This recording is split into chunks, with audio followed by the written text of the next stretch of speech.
Hi, so the first one I'm using here is Seterra.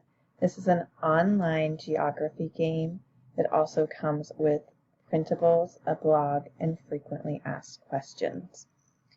So you can choose from already made quizzes or you can make your own. And I would use this for my students as this semester they're going to be studying the world countries and their capitals. So this will help them using that gaming, and they will be able to study, and also it will give them real-time feedback of what they are doing really well with and what they need to continue to study as well.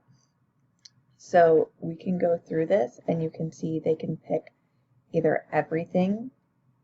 You can choose just the US, North America, South America, Europe, Africa, Asia, Oceania, the world. And again, those printables, that blog, and those frequently asked questions.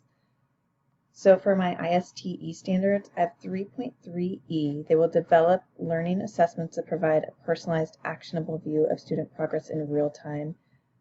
I'll be able to see what they're doing in real time. They'll be able to see what they're doing in real time. And then for the students 1.3A, they can plan and employ effective research strategies to locate information and other resources for their intellectual or creative pursuits.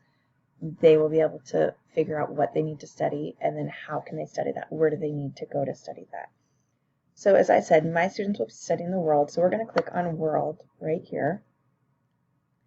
And then it gives you all of these different choices that you can do just under the world. So let's go to World Large Countries. This is what my students would be doing. So click on Sudan so you can see here's the game. This gives you your score right here. This gives you your time. And the longer you take, the lower your score goes as well. So let's click on Sudan. Whoop, I'm not right on that. So you can see Sudan. I didn't get it right, so it's showing me where to click, and now it's red. Click on Somalia. I get that one right the first time, it's white. Click on Mali. I don't know where that one is either. So let's just randomly click. Again, that one's going to be red. Click on Madagascar. It tells me what the country is that I'm clicking on, and you can see now I have 3 colors on here.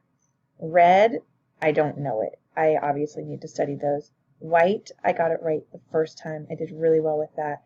And the yellow, I got it right on the second time. We go up here, we can see my score. I'm at 36%, and it's taken me 1 minute so far. And then we can also go down to the bottom. It will tell me the last one I did. I can scroll over. I can see the flag. I can see the country, and I can see my capital. You notice down here also there's a place for sound off or on and the voice, which means it will help you with that. When you are all done at the end, it will give you your overall score and time. This is a really great tool for my students to use. I'll end up putting up a big leaderboard on my wall with the best percent and the best time. And so students will be able to compare their scores and times to everyone else's in the class. I think they'll really enjoy learning this as opposed to just paper and pencil trying to figure out where things are.